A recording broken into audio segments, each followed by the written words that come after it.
good evening, everyone, and welcome to another edition of the Full-Time Sports Network's Cop Talk. We are back again. Remember, it's the only place to be on a Thursday night at 10 o'clock. You know this already.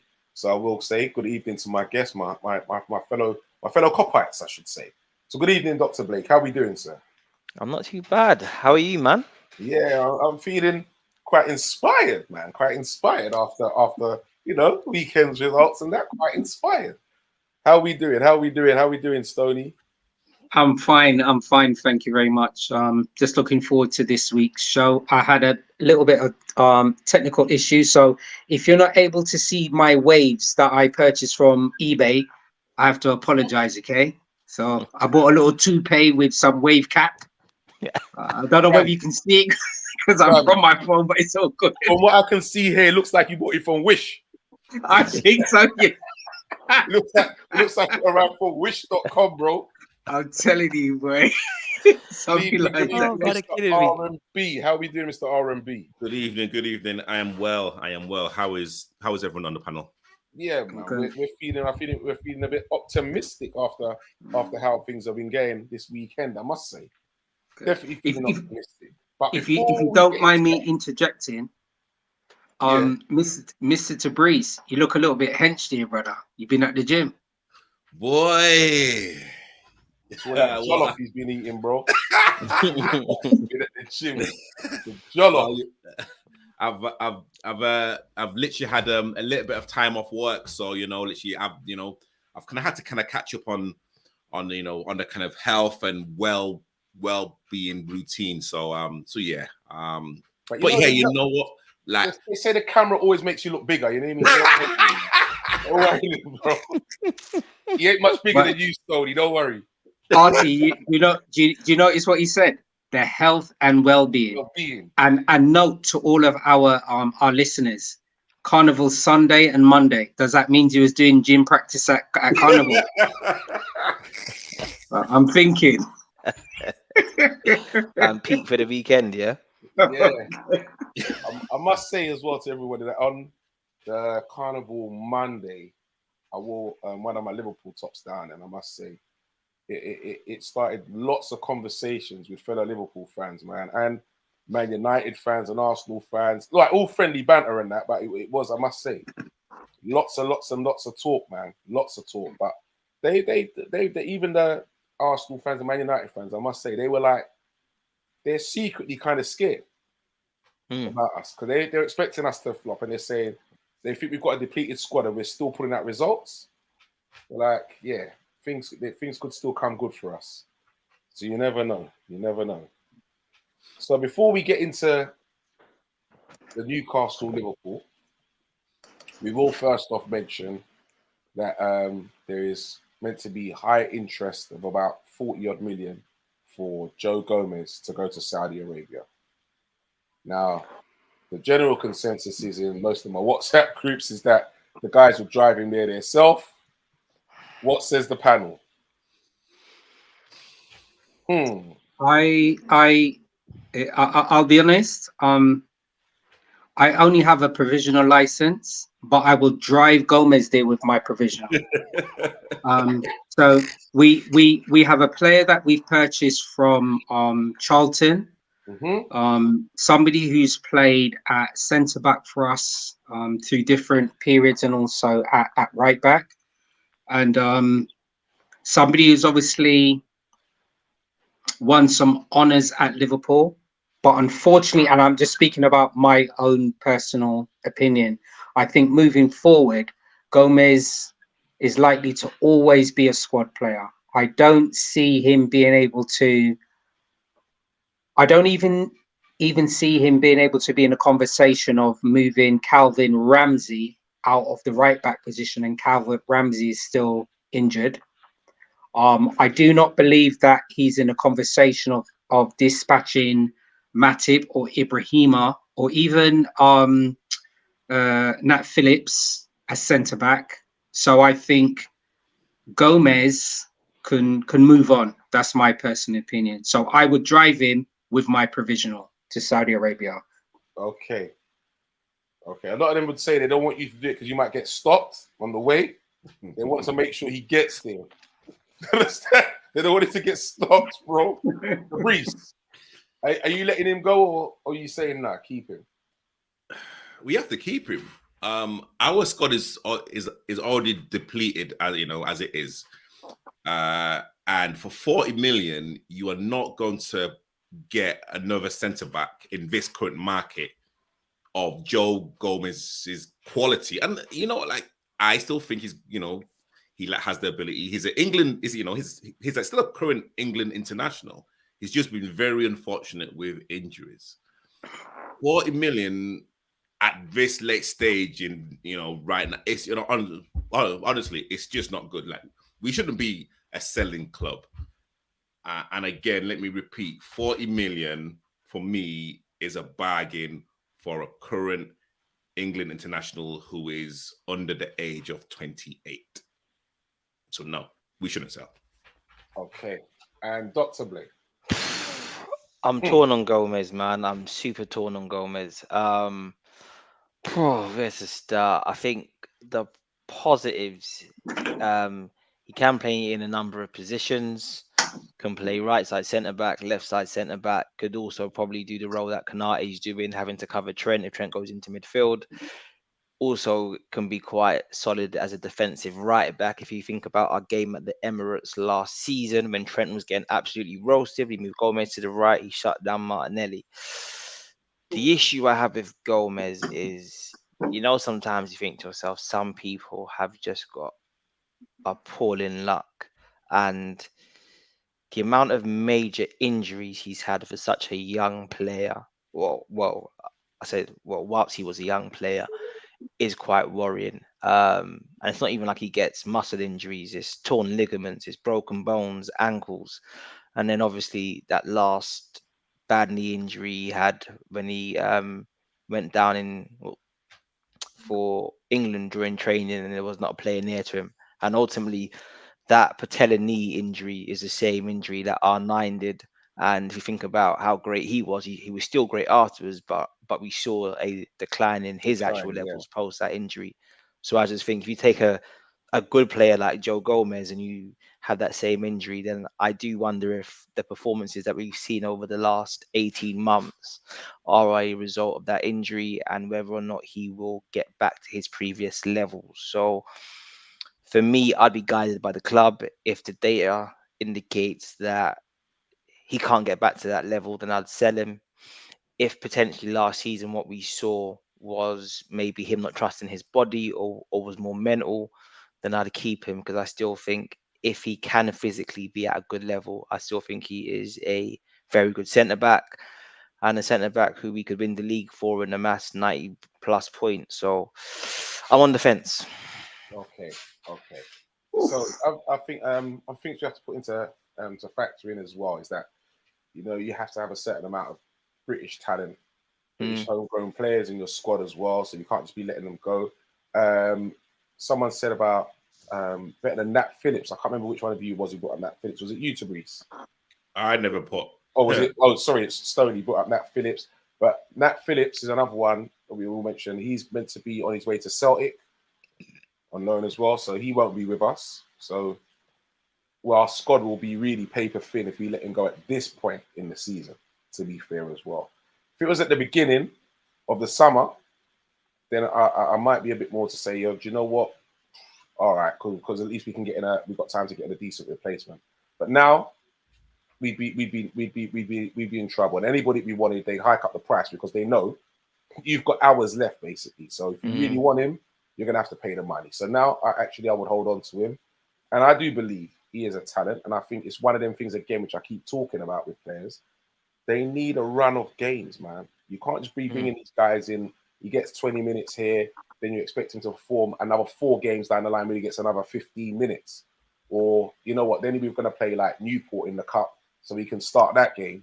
Then he doesn't play again for 4 weeks. Or he just comes on for 15 minutes. And you expect the player to be at their best. What's this thing that we talk about? Match sharpness, man. And also, especially as a defender, where you know your concentration has got to be on point. You know, of course, 100%. Can I interject on that? And those are those are both valid points that you've mentioned, RT, and also Tabrice as well. I think my concern really is with Gomez is I would take the money. I understand. Pardon me? Even at this stage now? At this stage, right? And the reason, 100%, I would take that 40 million a heartbeat, all right? I understand that Gomez has had some injuries, series of different injuries why he hasn't been able to have a run of games for us as centre back. So regardless of what partnerships, whether that was with Matip, whether that was with Van Dijk, or whether that was with Ibrahima, all right? He's been with us for a certain amount of years. I think there was one season, I'm not going to recall what season it was back, where he was playing breathtaking with us. And I think that it was a tackle by, when we played against Burnley, there was a foul from one of the forward players that moved Gomez into the hoardings, all right? And unfortunately, he sustained a serious injury. And for me, he never recovered from that, all right?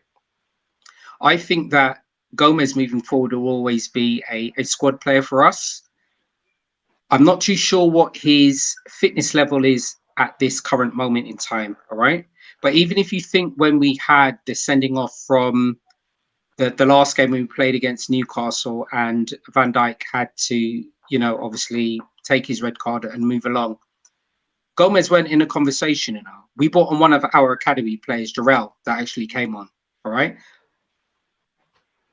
I understand that trying to move in a seasoned player with Gomez for Jarrell, who's an academy player, would probably be a little bit too much at this period of time because we don't know about consistency. We don't know whether his body will be able to sustain the amount of games that we would expect Jarrell to play. Gomez doesn't offer us anything. I'm really being honest. What does he offer us? Professor mentioned one of the games that he played and he came on and he was, played a positive performance for us last season. But I think for the panel and anybody tuning into the show, be honest with ourselves. Think of when Gomez has actually played a series of at least 3 games and what his performance level have been in those 3 games. I do not recall that as an individual. I don't. Take the 40 mil and move on. No, you don't recall that now, but what you can't do is you can't then leave ourselves short, bro. What I'm saying is, if anything, you know what? I might say, right then, if that's the case, I'll wait till summer. I'll wait till winter and let him go in January. But I can't let him go now. Check it out. So, right, Kanate is injured. Van Dijk's banned. Yeah. All right, so you got to look at, so who plays centre half then? Great. But you let him go, Stoney. I would let him go. But who's going to what does Gomez offer us? No, but who's going to play centre half? Listen, I would play Matip. I would play Klopp at centre back instead of Matip. Instead of Gomez right now. No, what does Gomez? No, I'm saying be serious though. So I'm really being serious. What does Gomez? What Van Dijk now? Hold on, Van Dijk now. He may even get a longer ban. Apparently, it was going to be one game ban because he was disrespectful and abusive to the officials. His ban may even be longer now. So answer the question seriously. Apart from Matip, who else do you play at centre half then? Listen, you know what? Jarrell's coming in. Jarrell Conze is coming in. Man's got no ratings for Joe. I'm going to be so provocative on purpose, and this is my intent. I am going to be so provocative on purpose. I will be willing to play one of our academy centre backs in place of Gomez because we're playing up against Villa, right? So the likelihood is, as he said, Matip wasn't able to play the remainder of the game, and as you said, Ibrahima is injured at the moment. We've got Aston Villa next, haven't we? Yeah. It will be interesting for us to see whether Jarrell gets picked alongside Matip for the next game or whether it's going to be Gomez. I do not believe it's going to be Gomez. I'm not going to bet because the last time I've done that, I lost my money very quickly. So I'm saying if that was the case, Professor and Tabrice, I'd be willing to give ask for you to give me your bank details right now, and I'll transfer the money to you right away. That's how good I am with my knowledge about players. But no, I don't trust Gomez. I don't. Yeah, I don't. I think for me, it comes down to what he's got left at this part of his career. And yeah, I don't know what it is. As I said, like, is it mental? Has he just lost his like ability to turn and sprint, or to turn in 360s and pivot? Has the injuries like affected his confidence? But yeah, completely last season he was very disappointing. Like, there's no way of sugarcoating that. So for me, it's a question of, so for me, it's two things. Because I agree. If you sell him now, you've got Matip, who, let's just be honest, Matip started the game. Klopp was so worried about his fatigue, he shoves him and brings on the youngster. Kanate, for all he's lauded, hasn't played more than, I think, 8 games for Liverpool in a row. So that's the current context of the other centre backs. So I think it's two questions. Does Joe Gomez have a long-term future? I think that's up for debate, because who knows what his current level is. But do we sell him right now and expose a already fragile group of centre backs? I think that's super. I think that's super risky. And then, but Professor, even if that was the case, and I say this quite respectfully, okay, whether we sell him or whether we retain him, what does he currently offer Liverpool defensively? My concern is zero. He gives us an option to play. Yeah. As in what though? He gives us an option to play both sides of centre back and right back. Right back. He like you don't win the league with your starting 11. You win it with a squad. But what does he offer us though?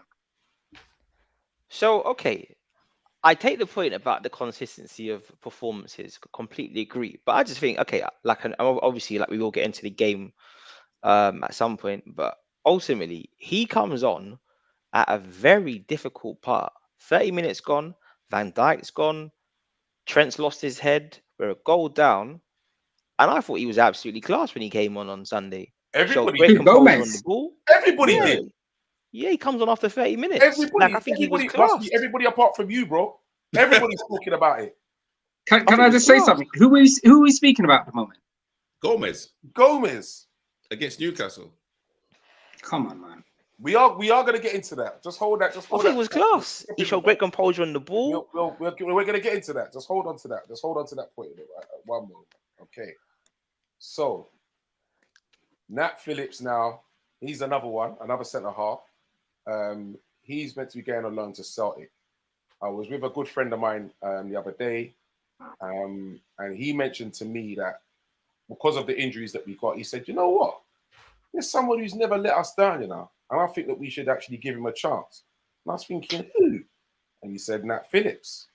And I had to actually think about it, you know, and boy, to be honest, his performances and what he's done, he hasn't let us down. A lot of people just, you know what, look at, because he doesn't look the part or whatever, you know, he doesn't fit that, you know, what everyone wants to see and skillful, this, that, and the other. But as what he's meant to do as a defender, he does what it says on the tin.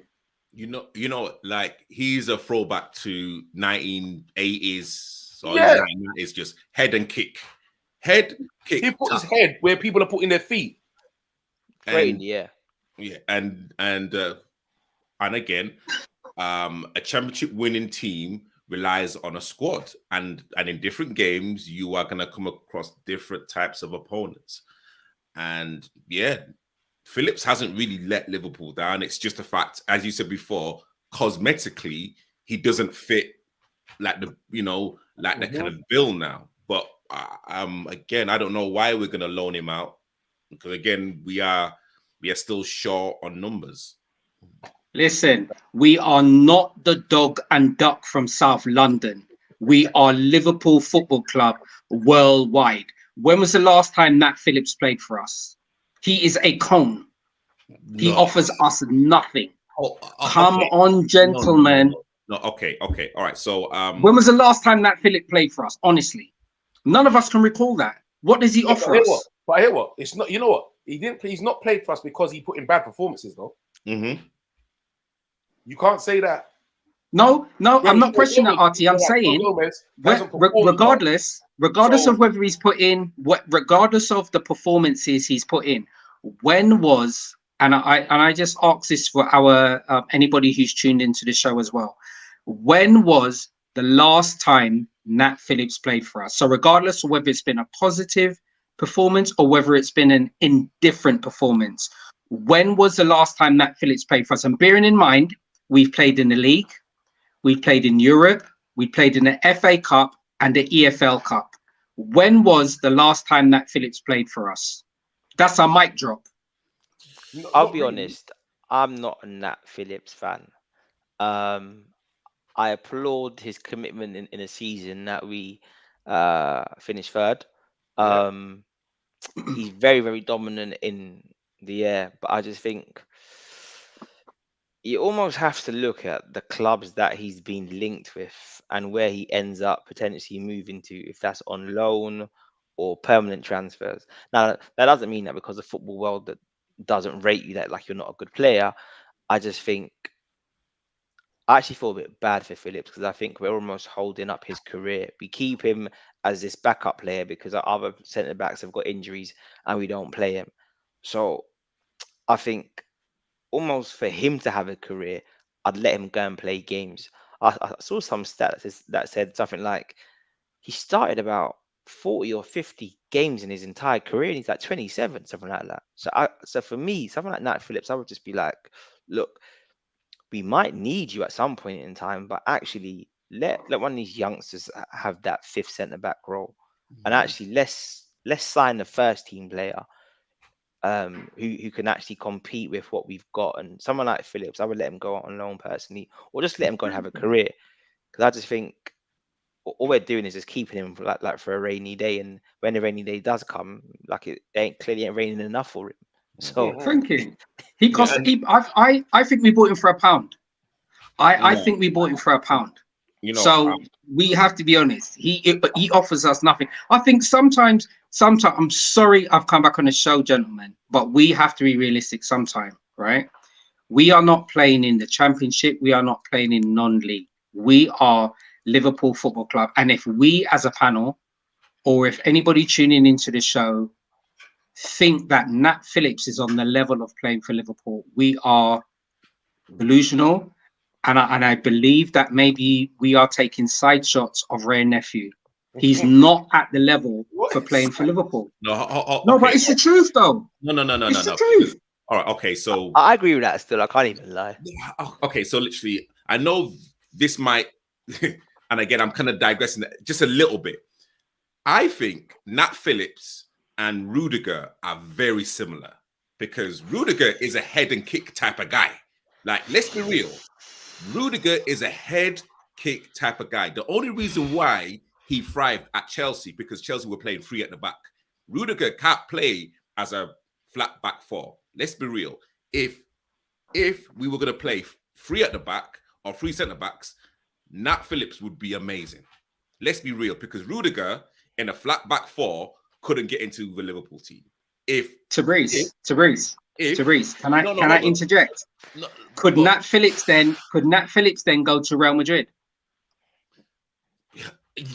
I think so. Woo! Well, wait. Tabriz. Hold on. Hold on. In a back three, 100%, because Rudiger and Nat Phillips are, for me, bang identical. Right. Let's be real. What we're gonna do after this show, we're gonna see whether Artie can access our YouTube channel and do a YouTube short, and we're gonna clip what you just mentioned. Nat Phillips can actually play for Real Madrid. Am I correct in that saying what you were saying this, sir? I don't want to digress from the show because I know this is a Liverpool show. So let's carry on with. Okay, so the good news. Well, hopefully it's good news, gentlemen. We keep talking about the new signings. There's meant to be bid that's been accepted of 40 million euros plus 5 million euros in add-ons, 5-year contract for Gravenberch. That is the latest talk. So We happy with that? Listen, I'm fed up at the moment. No, Really? I'm sorry. Listen, No, we can you tell, see, bro. last week. We can No, tell. listen, I'm fed up of this. We can I'm sorry. I'm sorry. Artie, I apologize because you're you are the rightful host of Cop Talk. But I think one of the things we've always mentioned is about attempting to articulate and express our opinion. I'm fed up of these players that wish to be linked to Liverpool for a payday. I think we had been linked to this player Gravenberg before we had been linked with Thuram and Kone. So I understand that sometimes when we're looking to purchase players, it takes a long period of time. Is he coming to us because he's not getting into the Bayern Munich team? Or does he wish to be part of the project that Klopp is trying to rebuild at Liverpool? If he's not and he's coming to a payday, you know what? Stay in Bayern Munich and drink your beer. You don't need to come to us. I'm not even interested in that. I'm not. I know the profile fits us. He's 21. He's played a series of games. I know we need a CDM because we've got Endo at the moment. He's played over, like 100 games at Ajax before he went to Bayern and stuff like that. Is he coming because he wants to play for Liverpool because we're a global club, or is he coming for the payday? Oh, well, yeah, I'm sorry. That doesn't make sense because it does to me. No, but like you would literally expect a player to move on because they want to better themselves financially. So yeah, so yeah, like he's probably looking at the contract. He is probably looking at Liverpool as a club that's struggling per se for that like type of player. Would I love him at the club? 100%. I think right now Liverpool are well, not scraping the barrel, but we're now desperate for desperate. I think. Thank you. And you know what that desperation is, as I was mentioning before, and I do apologize. It's like when you go into Carnival and looking for a wine and a woman because you ain't got nobody at home. Liverpool are not meant to be like that. You're meant to be proud. Jeez. You understand what I'm trying to say? Humble. Jeez. No, but it's the truth, though, Professor. It's the truth. I agree. You understand what I'm trying to say? We are, and I've said it before, and I reiterate this. We are a global brand. We have history. We have foundation. We're not a hurry come up club. 1892. So players coming to us means that they're meant to fit our bill. We're not meant to be trying to scrape the barrel to get players because we need them. It's not meant to be that. No, Stoney, we have to come off our high horse saying that we're a global because Manchester United are a global band. No. Manchester United are a global band. But what if Man United won though, brother? No, but let's come off our high horse. Like we can't keep saying Liverpool are because right now, we are not in the Champions League. We're not being like spoken about like that. So we have to also humble ourselves. All right. Put your hand where your hand can reach. You know what I mean? So I think I've tuned into the wrong channel this week, Yeah, nah, so do I. I think Stoney's making some good points in it. It's valid though. We're not a hurry come up. Agree. No, that's right. We can't keep living off that, bro. But we're not, Artie. They say, Artie, hear me out on this, right? That was how long ago? No, but it wasn't though, and I do apologize. We have to live in the here and now. We do, but what I'm trying to say is, I do say this right now. We don't have that pulling power like how we did before. We don't. We're not in the Champions League, bro. You know what I mean? Your main superstar is on the wrong side of 30 and going downhill.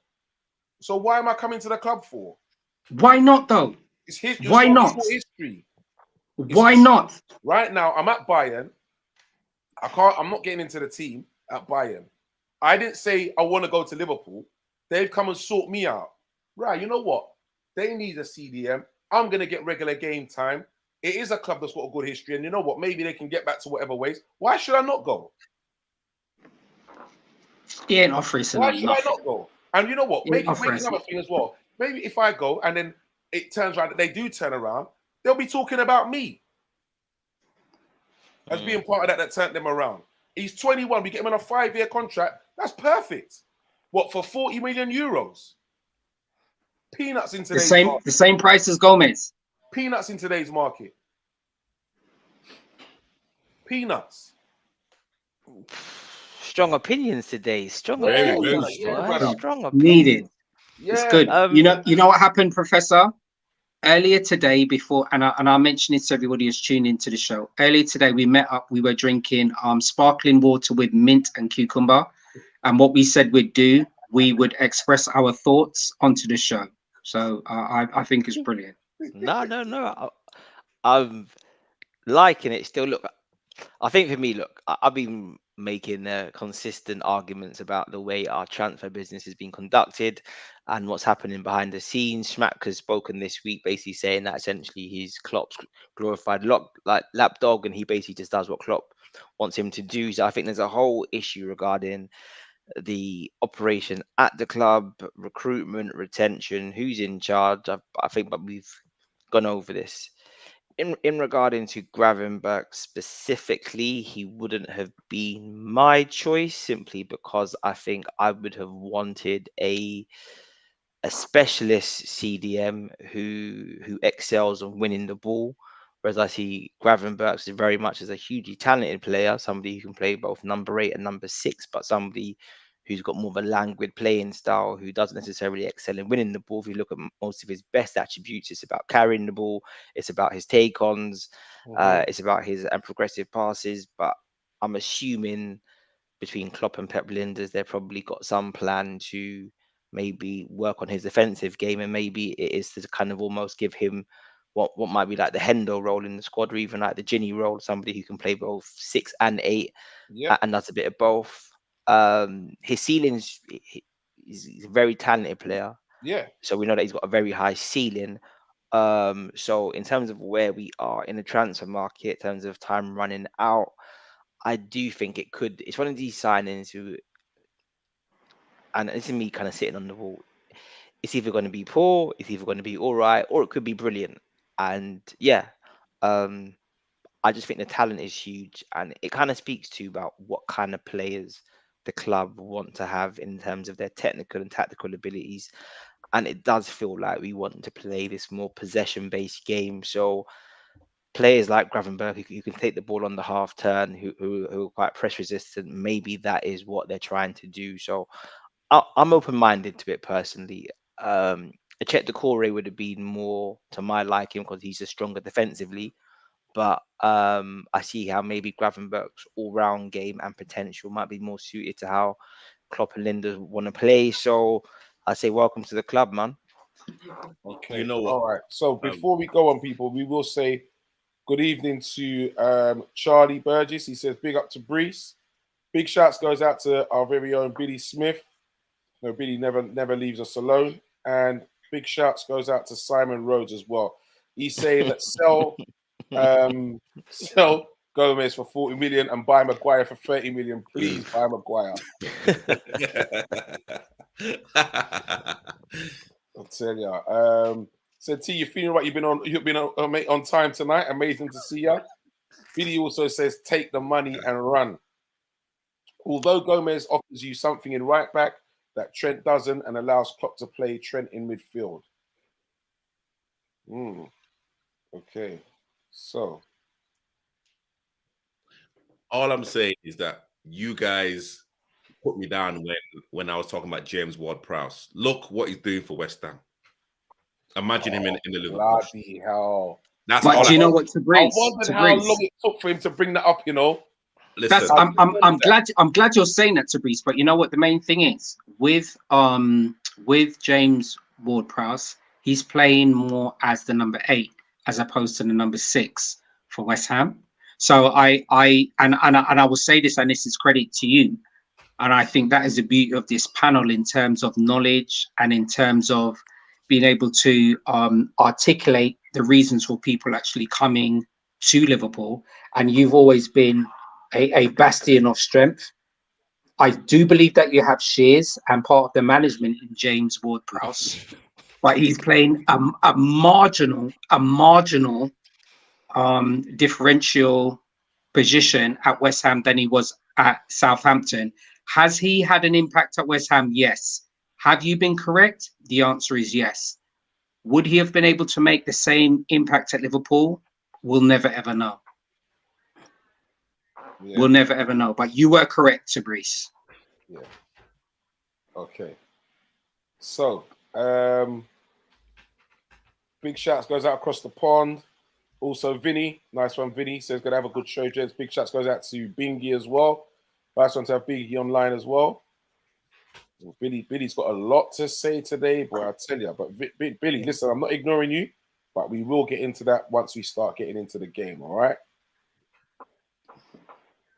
I'm not sure Klopp know what he's doing. Gravenberch, brilliant though, and I kept faith stating that Uruguay and Nunes, and it paid off. Okay, and saying it's always Burnley. It's with the dirty tackles. Yeah, damn right. Can't stand that team. Okay, gentlemen. So Newcastle, Liverpool.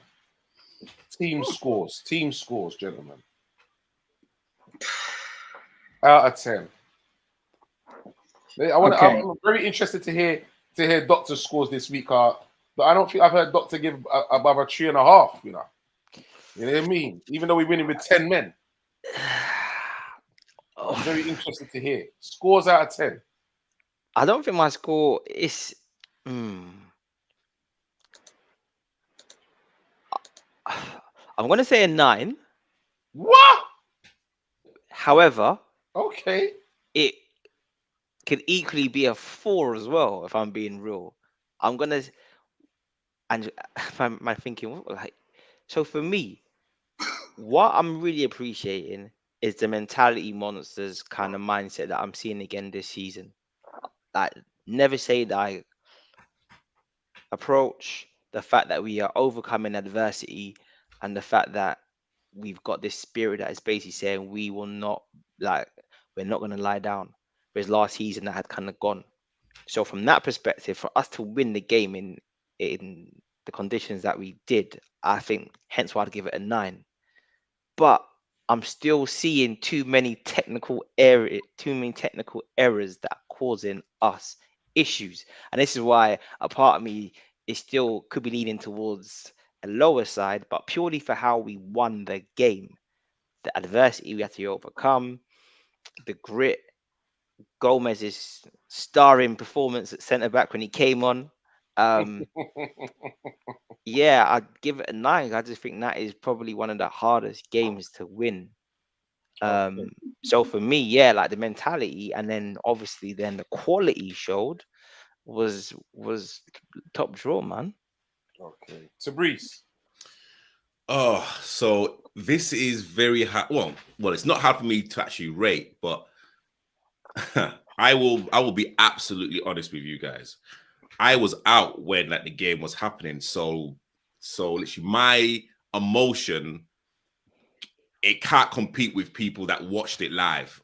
I can only score, literally saw the score afterwards. I'm like, what the hell happened here? However, any team that goes to St. James's Park, and literally everyone knows how organized Newcastle are, to go to St. James's Park, to be a goal down, to be, and not just a goal down, a man down, possibly, again, our most influential player, Bar Salah, and to win a game shows concentration, it shows discipline. Yes, it shows exactly what Doctor said. Again, it's the monster mentality, and again, it shows with 10 players, and it shows with a little bit of know-how, we can beat the best in the league. So I have to, again, I literally have to give a 9, 100%. I mean, if we would have kept a clean sheet, it would have been a 10 out of 10. But because, that little incident happened, cool. But it's got to be a 9, 100%. Okay, Stoney. God knows what Stoney's going to say now. Listen, you know what? I think this has actually been quite tactical by Artie putting me last in this. Why are we proud of this victory? Sorry, why? I'm just gonna plant the seed in your head. Why are we proud of this victory? Okay, let me tell you something. Hold on. No, With 10 players, nothing to do with it. Against Newcastle away. Doesn't matter. Doesn't matter. What? I'm just gonna throw something in here. How many? And remember something. Hold on. How Debris, I'm sitting in your front room right now, you know, brother. I'm right near you, I'm not at home, you know. How many? How I'm so close to you right now. I can take off your shoes. I'm gonna provoke you. Games have Newcastle lost at St James's Park? Watch the ride. Let me say something to you. The last time Newcastle beat us was in 2015. Do you know who was playing for us? Mingele was in goal for us. Do you understand? Jordan Ibe was playing for us. We had Skirtle and Lovren. You know who scored that game? Skirtle. I think Skirtle scored our own goal, and Wijnaldum was still at Newcastle. Why are we proud at beating Newcastle 2-0 with 10 men? That's a gimme. That's like playing against Halifax. When I used to go to school. 2-1, yeah? Pardon me? 2-1, not 2-0. All right, no problem. 2-1, regardless. It's still a victory. The last time they beat us was in 2015. Records are there to be beaten. History changes. Newcastle ain't nothing. They have the money. They are building under Eddie Howe. I believe he has coached those players very good. I like the way that he's made the transition with Jollington. This is my opinion.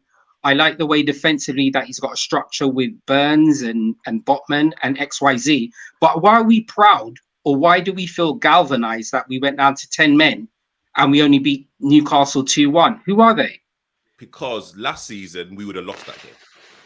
But when was the last time they beat us? And that's the point. 2015. They're not even in the conversation. No, they are in the conversation because they're not.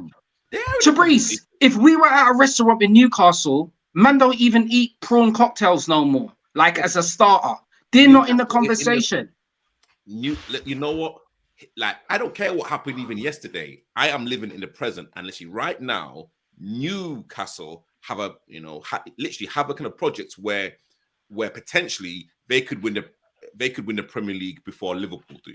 So listen, let's be real. Mason Greenwood has potential. It doesn't mean that he was going to progress to be anything more than he currently is. We're talking about reality here, King. Reality. We're not talking about what's happening in the future. Right now, Newcastle cannot enter the conversation with us, Tabrice. It's not possible, King. It's not. Okay, so okay, all right. Okay, Gents, question, just very quickly. Artie, is there a way to check that this is an artificial kind of intelligence?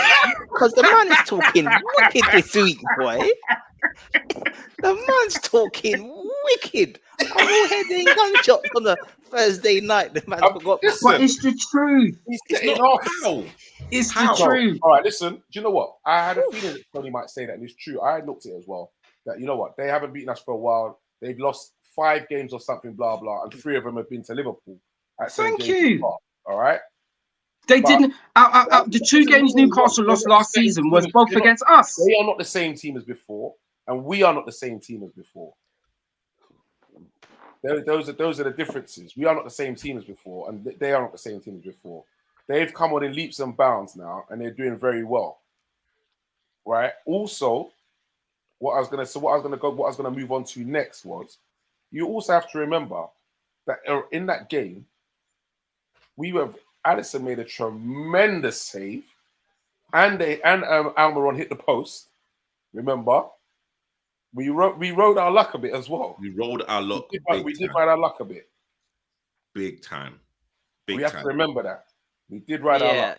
For me, I think what Eddie Howe has done, obviously he's done it like with backing as well. I think the way they built their team in the last 18 months has blatantly been impressive, and I actually like their signings, their style of play. As you said, they're super organized. Like, if I'm being honest, when I watch Newcastle play now, they remind me of how we used to look like. Aggressive, front foot, counter-attack, pace, direction. And I think they're quite an organized team in many ways. I think they're a bit the opposite of where we are right now, in that it feels a bit bitty with what we're doing. It's like right now they've got a very solid identity. Yeah. And I just think potentially outside of Man City, that could be our hardest away game this season. Obviously, going to Man U is always difficult, but that's more of like a mental thing. They're garbage. Like Man U are garbage. But I actually think Newcastle, I think that could be probably in our top 3 hardest games of the season, personally. So I do take the point that in recent history, they haven't been anything. But I think right now, I think they are a impressive team, man. I think that's a good win. But I think it's a good win. I would say it's a good win, but like I said, I still feel with certain parts that we did ride our luck. You have to, though, innit? 10 men. And you have to. With 10 men, yep, you have to. But for me, it shows it wasn't no fluke. We've done it again. We've done it again. Come back with 10 men and we've done it again. 1-0 down, Trent Alexander-Arnold. That was just like, come on, man. No. You know what? I'm not gonna go down that road because when Saka made that mistake against Forest, and it was a blatant mistake, no one got on his back. So now you know what? But we're not Arsenal TV. No, but again, any KopTalk. No, but any kind of little mistake or literally lapse of concentration that Trent has, everyone just jumps on it. You know, but what you have to remember is what people jump on about his Trent is that he's always caught out of position. This time he was right there, bro. But allowed the ball to go under his foot. Like, you know what? Come on. But again, that's the beauty of the professional game, because I saw that, I'm thinking, I like do that on a Saturday. That's your Fabrice, bro. You're not Trent Alexander-Arnold. No, but you're not paying 200 bags a week. No, but like these guys are human beings. Like they're not robots. Like we've all seen like professionals kick the ball out of play, or I wish he did. Well, you know what? I wish he did kick it out of play. I would have minded. You know what? But we still won the game. Like we still won the game. And actually, don't forget Trent was captain as well. Yeah. We won the game. Trent as captain. I do think Trent. It's interesting. Trent's he's just topical, right? But I do think Trent is making uncharacteristic mistakes for his game, and I think that's probably where I'm going to give him a blight. I think about the first touch against Bournemouth leads to a goal, letting the ball go under his foot today. I mean, against Newcastle, and you got to think in it. He's just been made vice captain. Apparently, he's always been a historically quite a moody player, but obviously his talent is his talent. So maybe he's just struggling with the expectation and the pressure. And I think Trent's one of these players that sometimes he gets in his own head in games, and then it's almost like one thing goes wrong, and then it kind of spirals. So I think he just needs to kind of relax, settle into the role, settle into, when I say the roles in terms of being vice captain, and I think settle into his tactical role in the team. But then I also think the broader conversation is, I don't think he wants to play in defense anymore. And obviously, if we do the 3-box-3, then he gets to play in midfield. Whereas in recent games, essentially, he's been back to playing right back. And I think he's outgrown the role. But boy, like he wants to play on the team, then he'll have to play it right back. Do you know what's quite interesting with that Professor and Fabrice that you're mentioning about? It's almost as if sometimes we are trying to, and I'm just saying holistically, so not just us on the panel, but everybody else that would have watched the Liverpool game. That area that he attempted to trap the ball before Gordon got through, it's a strange one because he attempted to trap the ball with his left foot and the ball went under his foot. And then obviously Gordon then proceeded to go through and actually score the goal. I wonder if it, and look, this is all hypothetical, right? I wonder if it was with his right foot, whether he would have been able to trap it, but it bounced underneath his left foot. Gordon went through, and even if you see it there, Trent was already on the yellow from before. He was actually grabbing onto Gordon's shorts there on that, even when he was going through as well, you know. Mm-hmm. But look, you know, I suppose it is what it is. I'm trying to nitpick and find deficiencies in Trent's performance, but either way, I'm glad that he's at Liverpool. I'm glad that we have him, and I'm glad that he's also a vice captain, and I'm glad that we actually won that fixture against Newcastle. Okay, so yeah, I'm glad that we have him. I just want to find the perfect position to have it. I think that's what the manager needs to do. I think it's the right position, you know. Perfect position. No, because then it still leaves us vulnerable. I think in terms of that, you've got a valid point, and I think the interesting thing about in terms of the tactical approach for this game was Gordon up against Trent, and us obviously knowing that Trent's starting position was a right back, but then he had obviously come in side by side within Endo. So us almost reverting to the back three with the two, him and Endo in there, and Trent kind of playing that deep lying midfielder. But all the while, Gordon was then having an impact on that side of our right back. And credit to Gordon, he brought the conversation to Trent. They had a little pint, and Gordon was ready for that. But other than that, I still believe, I think one of the things that we've mentioned in the show is how does Klopp be able to not only reinvent a new side, but also reinvented a new tactical approach. And I think that's what he's attempting to do at the moment. So for me, I'm only speaking about myself on this. I embrace it, and I welcome this. We will have some failings. We will have some shortcomings, but I also think that it's also a part of the development of Liverpool as a squad, and also the development of Trent as an individual player as well. So that's just me as an individual. Okay, so Chris says that's Newcastle's problem. They can't beat 10 men. You saw the levels in the dugout between Howe and Klopp. We'll keep on saying it. Howe will be sacked if he don't progress Newcastle, which he won't. Vinky says, Stoney, I don't think you should drink any more cucumber juice. And Billy says, Stoney, stick to the 90% rum instead of cucumber and mint. Bingy goes on to say it happens to ballers, RE. What happened to SG, Stevie G versus Chavs, but he improved when he got the armband, and when BBD got sent off, it was poor, but it happens. Talking about the mistake that that Trent made. Okay, very true. So, gentlemen, VVD getting sent off. Correct decision? Oh. Is it okay if I'll go last? I'll go last. Someone looking a bit perplexed. I think there's not such thing as a soft red, really. To be fair, do I think he was in on goal? Probably. I mean, again. Yeah, well, if VVD doesn't take him down, is he not got a shot on goal? Yeah.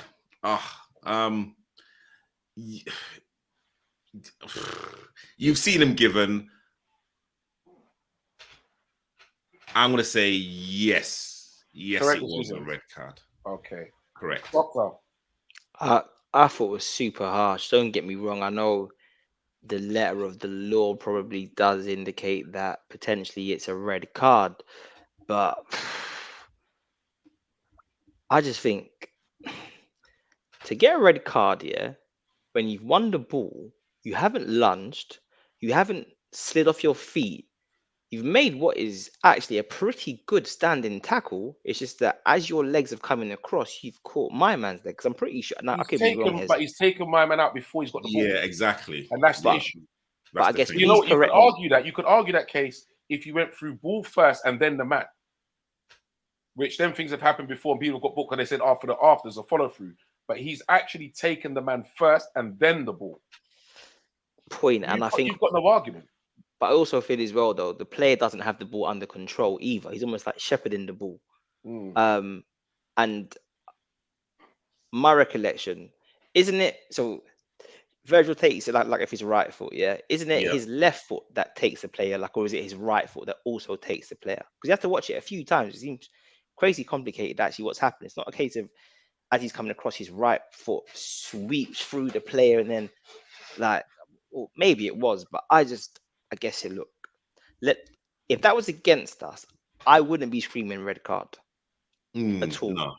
No, I wouldn't be, because I just feel like sometimes maybe the letter of the law doesn't necessarily represent the spirit of the game, and I just think if that's a red card for a standing challenge like that, I can't.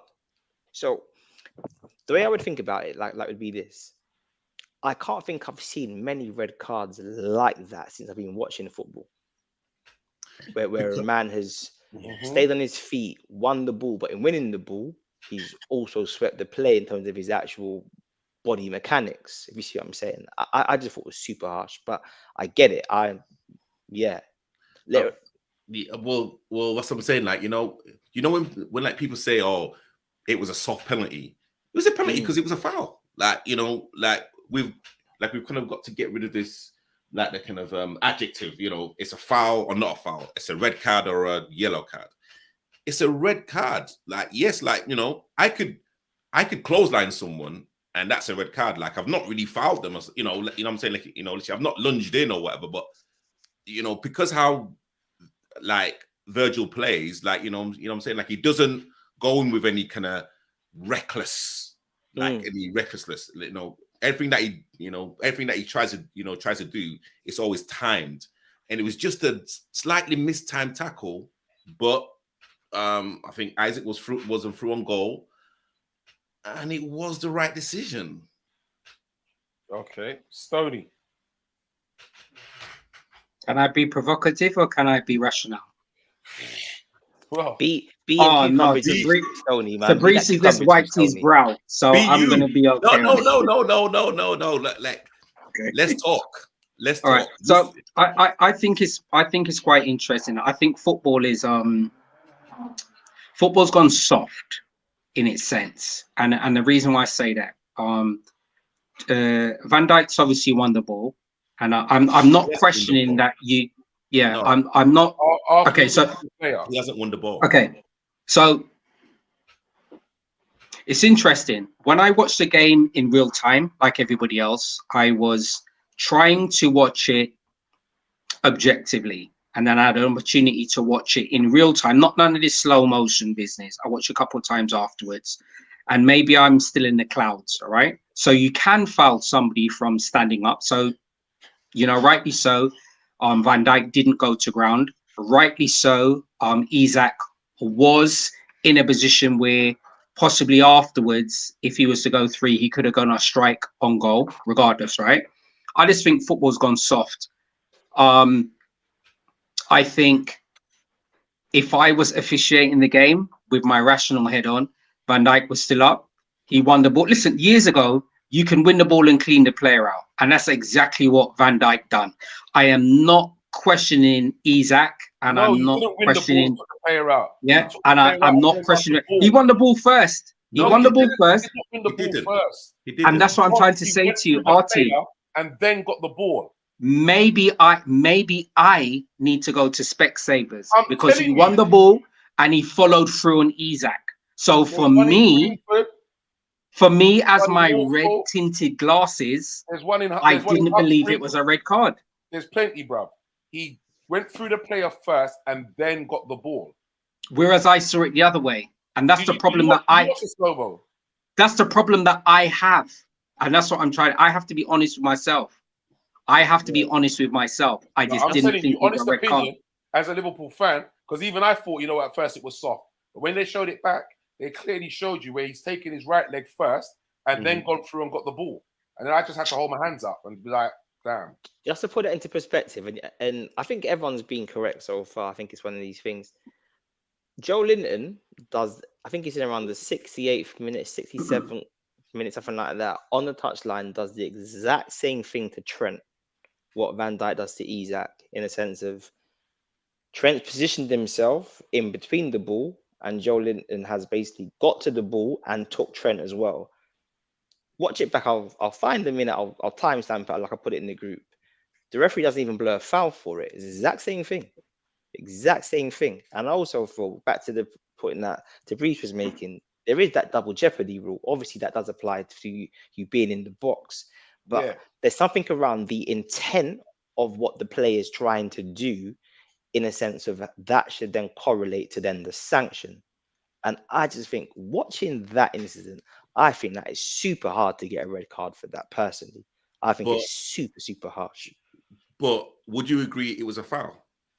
But then equally though, but this is the thing. I'm not even sure if it's even a clear-cut foul because it's almost like, for me, he takes man and ball in one action. It's not like, you know sometimes like when a man slides in, yeah, but you have to win the ball first. You got to win the ball first. Listen, let me explain something to you, right? As your only form of argument would be if you took the ball first and then took the man, you might say, yeah, you know what, but I took the ball first. And because of my motion, I followed through and caught the man. You can't take the man first and then the ball and have an argument. But then isn't it the motion, Artie? Because your initial intent is to actually go towards the ball anyway. And occasionally, and I agree with you, sometimes a man's just in front of you, but he's still going for the ball. And that was the position there. Yeah, but all right then. So my next question was going to move on to, should VVD have even made the challenge? Well, you know what? Yes. No, because literally, let's say VVD in his prime wouldn't have made that challenge. We saw him against. You were going to say that. I think VVD against Tottenham, where he literally put, is it Sissoko in a place where of pure indecision and different positions though to Greece. No. But as a centre back and as VVD, he could have easily shepherded Isaac into Marseille like a channel for literally Isaac to probably set up Gordon or literally go backwards rather than making that challenge. No way. Not in that position where Isaac was approaching the ball and where the ball was. I don't think even if prior to the injury that Van Dijk had, with Pickford, I think even prior to that, I still do not believe that Van Dijk would have been able to keep up with Isaac. So the same thing we were saying. Okay, so he made just bear me out a minute. He made the tackle, he made the foul, whatever anybody wants to call it, and he was still in an upright position. All right. So I think even in Van Dijk's prime, Isaac would still have pulled away from him. He would still have pulled away from him. So I think Van Dijk would still have made that same tackle, foul, whatever everybody wants to call it, and it would have been the same thing. I really do. Hold on. Haven't we seen Van Dijk keep up with Mbappe in his prime? Yeah, listen, people have smoked Mbappe. People have smoked Van Dijk. Let's not get twisted. No. Literally, let's be real here. And again, we are actually nitpicking right now because VVD for me is still one of the top defenders in the world. Do I think he should have made that challenge, knowing that there was a player ahead of him? But there wasn't a player ahead of him. To Brees, there wasn't. Because even afterwards, after that foul was done, and we saw all of the replays that they had on whatever streams that we watched, all right, there was not a player that was closer to the position of Alisson than Van Dijk was. No, Ishak was ahead of him. Exactly. That's what we're talking about. But there wasn't a defender. We're not talking about anybody else. We're talking about Ishak was ahead of him. Isaac smoked him. No. But see, you don't have to. But you know what? Like for me anyway, you don't have to be side by side, to with a attacker to shepherd that person outside of your danger zone. He wasn't shepherding Isaac. No, but he could have done it. That's what he said. He should. No way. I agree with that. I do agree. Yes. I don't think it's about, but I don't think it's a pace thing. Or it's a Van Dijk, say, losing a yard as to why he's done that. I think the way I'm watching this personally is I think last season he was heavily criticised for a lot of lackadaisical, nonchalant defending. I think this year he's been made captain, and I think he's deliberately tried to play the game with a bit more intensity. I think he tried to be a bit more switched on. I think he tried to be a bit more physically engaging. And just like Trent, maybe things are affecting his kind of like decision making. But I just think he's basically trying to be as switched on as possible. And I think he thought I can win the ball, and I think he's made an error of judgment. But equally, 100%. it's such a fractional error of judgment, if that makes it. And I think this is where I'm struggling with it. Professor, in that I feel the minimal error that he's shown doesn't correlate with then the maximum sanction he's then been given, if that makes sense. I don't think it's a shocking foul, but yeah. Professor, Van Dijk did not have the best season for us last season. Yeah, and I think we all have to be honest with ourselves. He did not, for whatever reason. I'm not going to say that I have the answer to that. He did not have the best season for us last season. So I think with this coming together with Isak, that was a mirror image of his performance for us last season. That's just my opinion. So that was always going to happen. His angles and where it was at, he could have easily put himself in between the goal and the player. Yeah. To make Artie, Isak had his tongue out and he was waving like Usain Bolt. Nah. Van Dijk was never catching him in that position. No. He didn't have to catch him. He just had to put himself in between the player and the goal. Exactly. It wasn't going to happen. That's what you're listening. Just put yourself in between the player and the goal. We're not talking about catching him. Angles, bro. There's angles. But Van Dijk was not going to get in the angle. If I went a different angle, I can get there before you. It's logics, bro. It's logics. And that's what you needed to do. All of the best centre backs that I know in their, even outside of their prime, lost that extra 2-3 hours of pace. But like their positional sense was on point. And literally that's kind of what we always praise Van Dijk on, his positional sense. And exactly what Doctor said. He just got it a fraction. We're talking about a fraction. Yeah, it was. But yeah, again, it's that split decision. It's that concentration that you need. And again, Stoney, you said that Van Dijk didn't have the best season. Liverpool Football Club last season didn't have the best season.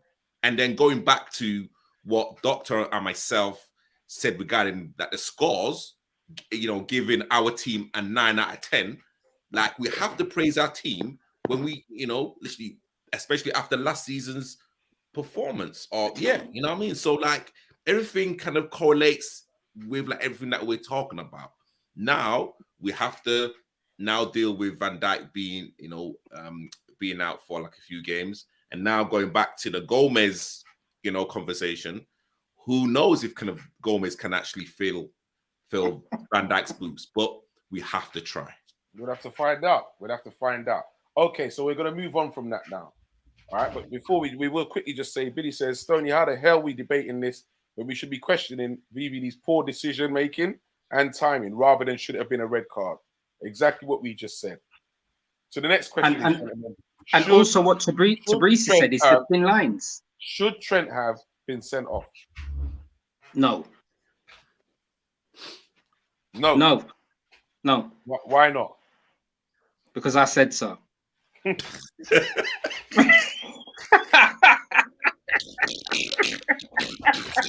one of those days, boy. It's one of those days. No, in all fairness, in all fairness though, RT, I think it's one of those things that obviously he picked up his the first yellow with him throwing away the ball after he was nudged with Gordon. Blatant foul. Okay, fine. Blatant foul. So even if when he barged Gordon afterwards, he didn't receive the yellow foul there. When Isak was on goal running to Van Dijk, when Van Dijk, obviously eventually received the red card, Trent was pulling on Gordon's shorts. So he could also have received that yellow card there as well.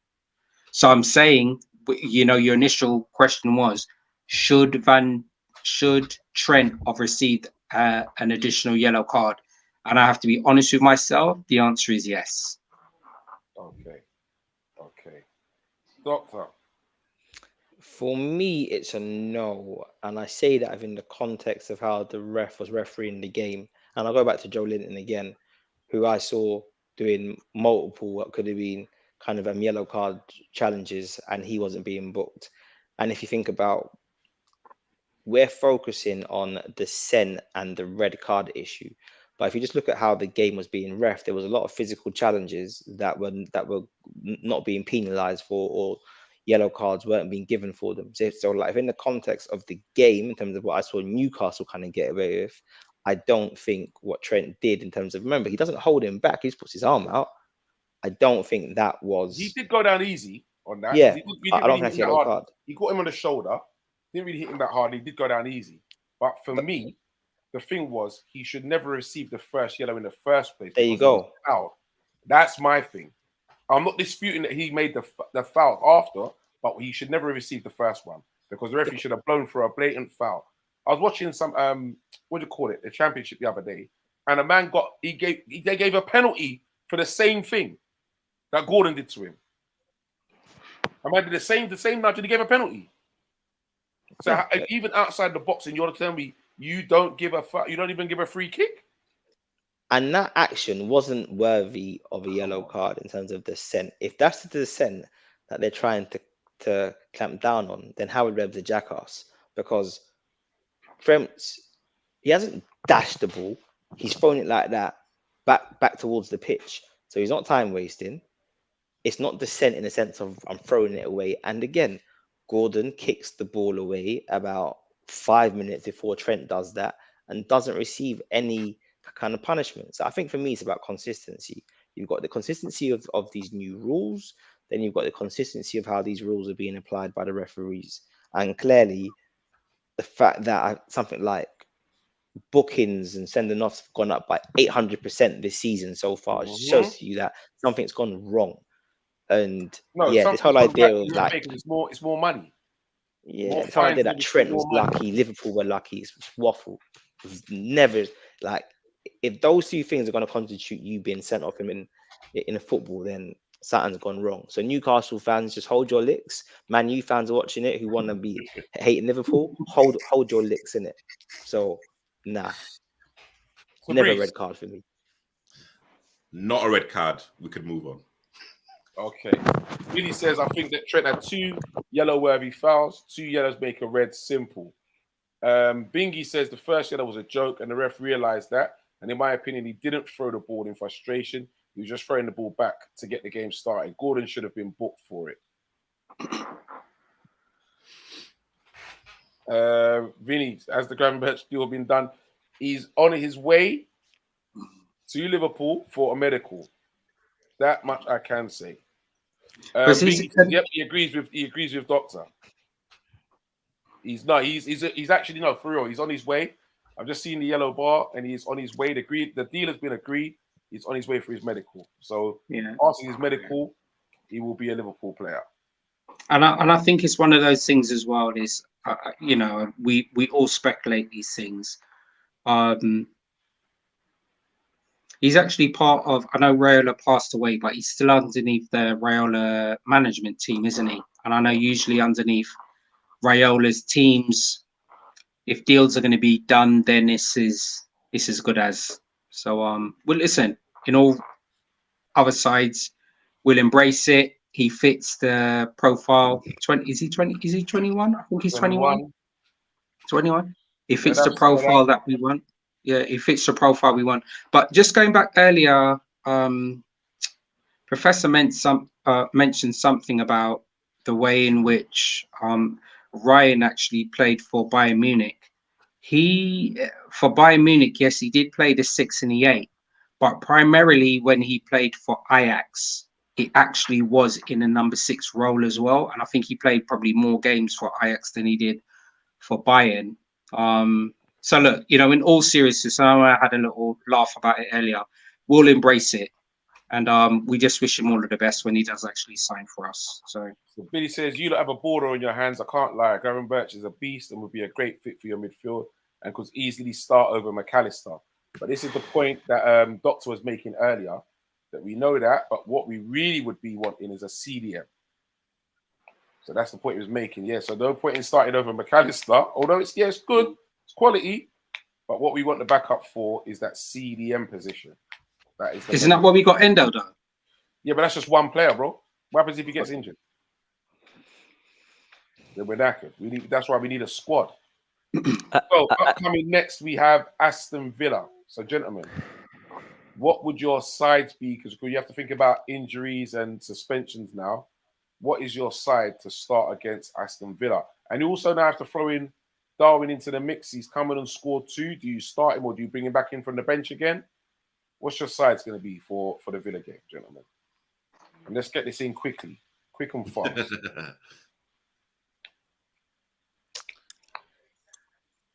Becker in goal, left back, Robbo, right back, Trent, Gomez, Matip, Dominic, Gakpo, McAllister, left, Diaz, right, Salah, Darwin, number 9. Okay. Doctor? I got the same. I'm starting Darwin. I just think the guy needs moment. Like the guy needs rhythm. He's clearly a momentum player. I just think you have an impact like that, and then you kind of go to the bench. Then for me, I think that's harsh. I think we need to try and get behind Villa's defense, and that's what he specializes in. So come on, Darwin. Prove me wrong, bro. Prove me wrong. Okay. Stoney. Do you remember when Villa slapped us up 7-2? Yeah, of course I do. Jesus I Christ. can't forget that. I can't forget that. Sorry, I just want to put it out there. I think the thing is... Hold on, but that's an issue, though. Like, let's not talk about that. 6 deflections and all that was at 5. It still hurts me. But you see, the thing is, going into this game here, we've got the manager who's actually playing Tillemans in a completely different position. I think who did they play? They played the European game against, was it Hibernian? Yeah, they played the European game. They actually played Tilleman in the... Pardon me? They won 3-0. Yeah, that's correct. They actually played Tilleman in a completely different position. So when they played him for Leicester, he played more centrally. They actually played Tillemans or more over on the left-hand side because they're playing Douglas Luiz and Kamara centrally. So it'd be interesting to see whether their manager actually plays a 4-4-2 or 4-2-3-1 against us. And even still, they've moved Concert out from playing centre back to actually right back, and they're playing Pau Torres and Chambers as centre back. So I think for me, it's going to be quite interesting to see what formation Villa actually play against us. Bailey's actually playing very good. And they've signed in, is it Diaby? Yeah, Diaby. The player they're actually playing against us. Listen, they're structured, they're organized. The last time, as I said, it was a 7-2, how many thousand of years ago, that playing against Villa. My brother actually supports Aston Villa. It would have been good if I could have got him on the show here, but I'm just putting it out here. Fanatic, you're getting a smoke, brother. There's nothing else that is happening but a guaranteed 3 points for Liverpool. So it's as simple as that. Okay, Bingy says his 11 is Ali in goal, Trent, Robbo, Konate and Matip if fit. If not, then Gomez, Endo, Mac 10, Dominic, Diaz-Mo, and he's 50-50 on either Jota or Nunez through the middle. Okay. Billy says Klopp can't afford to use the same system he started with against Newcastle because you'll get smacked. Ooh. And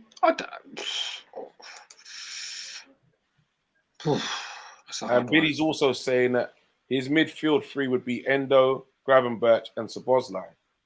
That's no the chance. who he would start. I know McAllister. No chance. No Matt chance. has to start, especially against Villa. Yeah, definitely. 100%. Especially against Villa and Emery and his little Ginal tactics. Joran. he's asking, do you think that Klopp should have signed a centre back or right back instead of Gravenberch? Okay, so the only reason why I've mentioned that, and I said earlier in the show, there was conversation amongst the panel about where we see the future with Gomez, and we've obviously mentioned about Nat Phillips, and we've obviously mentioned about Jarrell, one of our academy players actually coming through. Like anything else, he could be like any of our other academy players that can probably play one game and shine, and then the next 4 or 5 games he ends up playing like Harry Maguire. Should we end up signing a centre back? I think was quite interesting. We were actually linked with Van der Ven that ended up going to Tottenham, wasn't it? Because he was from Wolfsburg. Yeah, Tottenham. Yeah, correct. So he actually met our profile. With the transfer window actually closing, I do not envisage us actually purchasing another centre back. So we'll see. But I just think that Jarrell's going to get more game time now. Okay, Vinny says he'll take a 1-0. And Bingy says that Villa ain't been good away from home so far. Good point. Yeah. Okay, so gentlemen, before we go away, score predictions, please. Quick and fast. Score predictions. 3-1. Okay. Yeah, 3-1. Yeah, 3-1. Listen, I've been consistent. I've been on the show for a few years. Every prediction I make is inaccurate. So I'm not going to go for a result, but I'm just going to say for a Liverpool win. Okay. All right. Last comment before we go. Back to Billy saying that we shouldn't set up the same way. He's saying Klopp set up so wrong, and you lot went narrow and played a 4-3-1-1. You were going to be losing that match. Like I said, getting the red card was the best thing that happened for LFC on Sunday. Saying he's calling a 2-1 win, and Bingy's calling a 3-1 or a 2-1 win as well.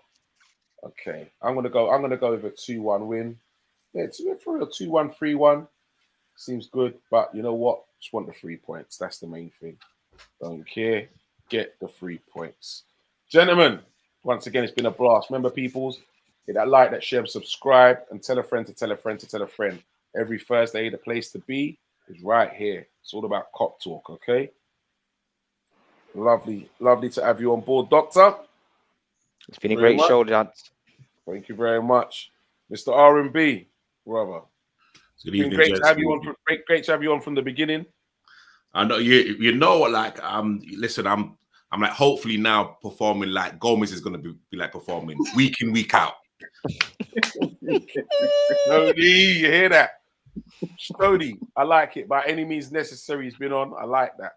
Even though That's so good. Listen, I missed out on last week. Unfortunately, I wasn't able to be here. I think we just as a panel, Preds is a little bit under the weather. We just wish you good health, brother, and hopefully you'll be able to join the panel next week. Hopefully, I was able to hold the fort for you, Preds. But listen, once again, thank you for everybody tuning in. Thank you for Artie for hosting the show, and I look forward to conversation on Liverpool next week, Thursday at 10 p.m. Yep. Okay. Good. Definitely gonna say good night and God bless, and thanks.